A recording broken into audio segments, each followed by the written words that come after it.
Hi welcome to way to news. ఈ రోజు నేను మీకు ఒక ఇంట్రెస్టింగ్ ఫ్యాక్ట్ చెప్తాను, తప్పకుండా వినండి. మీరు ఎప్పుడైనా ప్రపంచంలోనే శాంతియుతమైన దేశం గురించి విన్నారా? అది ఓ హిందూ దేశం. అలాగని నిత్యానంద స్వామి కైలాసం మాత్రం కాదు. దీని పేరు global country of world piece. ఇది అమెరికాలో ఉంది.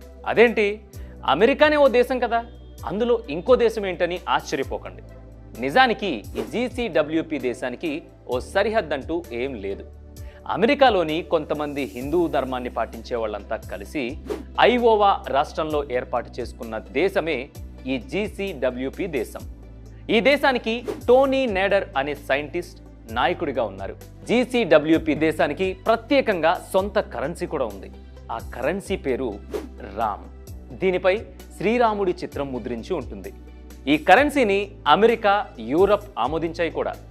ఆయా దేశాల లెక్కల ప్రకారం ఒక్క రామ్ 10 అమెరికా డాలర్లకు సమానం. ఈ దేశంలో ఉండే ప్రతి ఒక్కరూ ఏదో ఒక రంగంలో సైంటిస్టులు, పరిశోధకులే. అందులో సెర్న్ లాంటి దైవకణాన్ని కనిపెట్టిన సంస్థలో పనిచేసే సైంటిస్టులు, ఇంకొంతమంది క్యాన్సర్ పునరుత్పత్తి వంటి వైద్య వృత్తిలో పరిశోధనలు, ఇక మరికొంతమంది క్వాంటం ఫిజిక్స్ విభాగంలో పనిచేసే శాస్త్రవేత్తలు ఉన్నారు. ఇక్కడ నివసించే వాళ్ళంతా తమ దేశాన్ని రామరాజ్యానికి ప్రతీకగా చెప్పుకుంటారు. ఇక్కడ సనాతన హిందూ వేదాలను సైన్స్తో కలిపి పరిశోధనలు చేస్తూ ఉంటారు అక్కడ సైంటిస్టులు. నిజానికి 2000 అక్టోబర్ 7న Maharshi Mahesh Yogi global country of world peace అనే ఆర్గనైజేషన్ని ఏర్పాటు చేశారు. ఆ దేశానికి నేడర్ని లీడర్ని చేశారు. ఈయన సైన్స్ని సనాతన గ్రంథాలతో కలిపి రీసెర్చ్ చేయడంపై ఎన్నో పరిశోధనలు కూడా చేశారు. ఈ ఆర్గనైజేషన్ తర్వాత ఓ హిందూ దేశంగా మారింది ఆ కంట్రీ.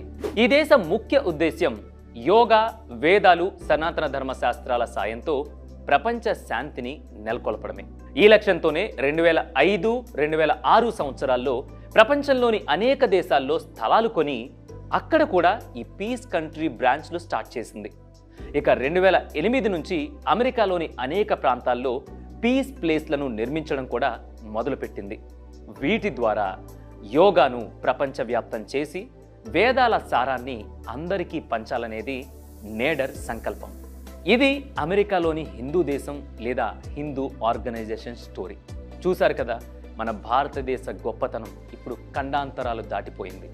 ఇప్పుడు అందరి చూపు కూడా రామరాజ్యం పైనే. మరి ఈ పీస్ కంట్రీపై మీ కామెంట్ ఏంటి?